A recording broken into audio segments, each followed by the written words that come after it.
Hi guys, welcome to my YouTube channel Jeev Shiksha में आप सबका स्वागत है। तो आप सब कैसे हैं? आई होप आप सब अच्छे होंगे, मस्त होंगे, स्वस्थ होंगे। आप सबकी पढ़ाई बेहतर ढंग से चल रही होगी। तो आज हम देखेंगे क्लास 10th के। तो देखिएगा, चैप्टर क्या है, अध्याय 8 है और इस चैप्टर का नाम क्या है, त्रिकोणमिति का परिचय, इंट्रोडक्शन टू ट्रिग्नोमेट्री। तो हम देखेंगे त्रिकोणमिति क्या है, ट्रिग्नोमेट्री क्या है। ठीक है, त्रिकोणमिति। त्रिकोणमिति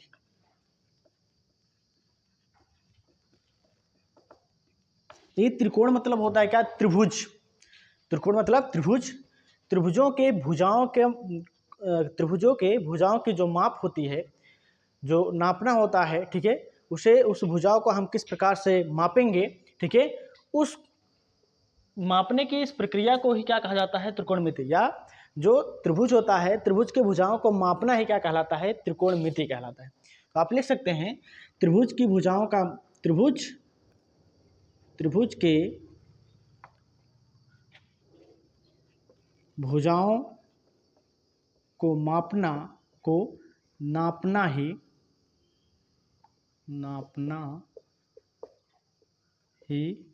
त्रिकोणमिति कहलाती है। त्रिकोणमिति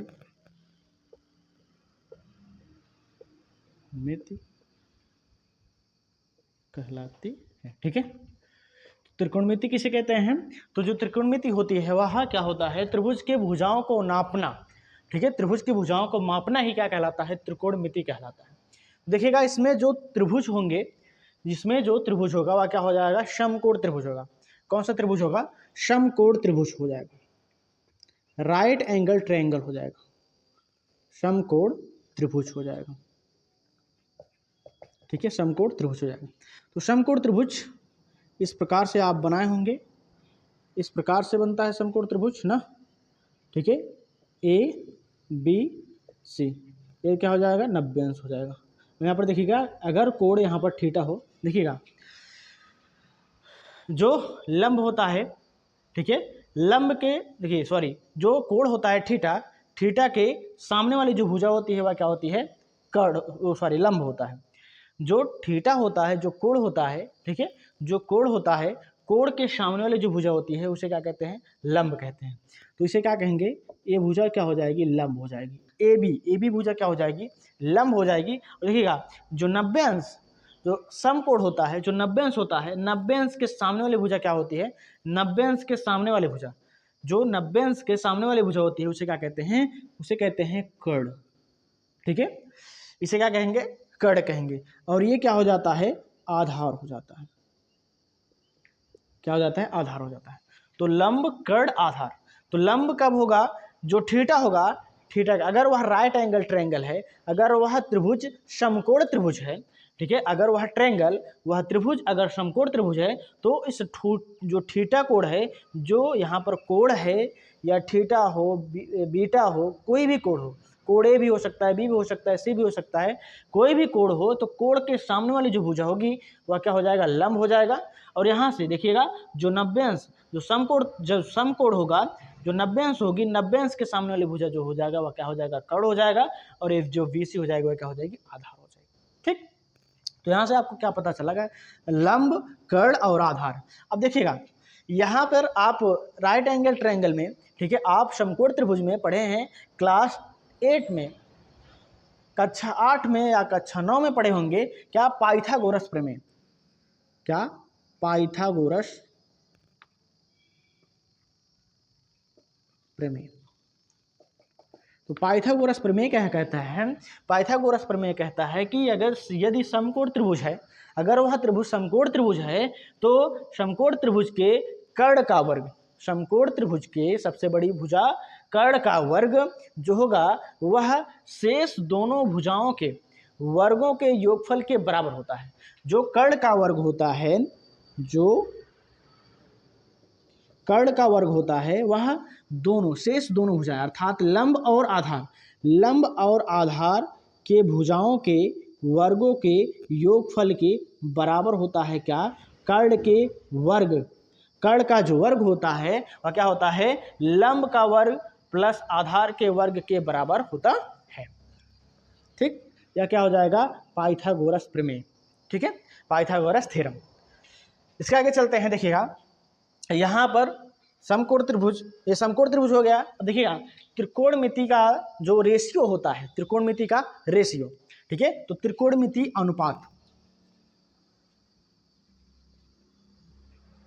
त्रिकोणमिति अनुपात, तो इसका जो रेशियो होता है यहाँ पर देख लीजिएगा, देखिए साइन, कॉस, टैन, कॉसेक, सेक, काट, ठीक है।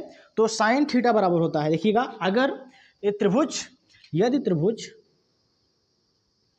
ए बी सी, ठीक है, एक समकोण त्रिभुज है, ये त्रिभुज ए बी सी, ठीक है, जो कोण बी बराबर क्या है, समकोण है या 90 अंश है, और यहाँ पर कोण सी क्या है, थीटा है। तो देखिएगा यदि त्रिभुज ए बी सी जो है यहाँ पर त्रिभुज है, कोण बी क्या है, 90 अंश हो और कोण सी क्या है, थीटा हो, तो यहाँ पर क्या हो जाएगा, तो साइन थीटा बराबर हो जाएगा लंब बटे कर्ण, लंब बटे कर्ण हो जाएगा, ठीक है। और काश थीटा बराबर हो जाएगा, काश थीटा बराबर हो जाएगा आधार बटे कर्ण, आधार बटे कर्ण हो जाएगा, ठीक है। उसके बाद हो जाएगा टैन थीटा बराबर लंब बटे आधार, क्या हो जाएगा, लंब बटे आधार। उसके बाद हो जाएगा कोसेक थीटा बराबर हो जाएगा कर्ण बटे लंब, कर्ण बटे लंब हो जाएगा, ठीक। सेक थीटा बराबर हो जाएगा कर्ण बटे आधार, और काट थीटा बराबर हो जाएगा काट थीटा, क्या, काट थीटा बराबर हो जाएगा क्या, आधार बटे लंब, ठीक है। काट थीटा बराबर क्या हो जाएगा, आधार बटे लंब।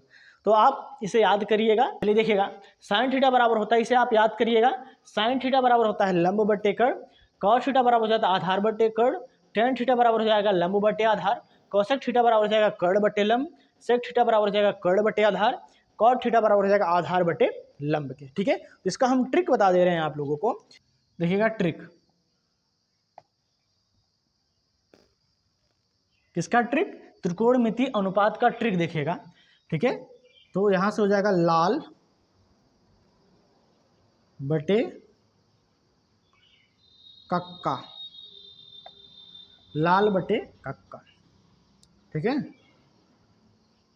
लाल बटे कक्का। देखिएगा यहाँ पर साइन थीटा हो जाएगा ये, कॉस थीटा हो जाएगा, टैन थीटा हो जाएगा,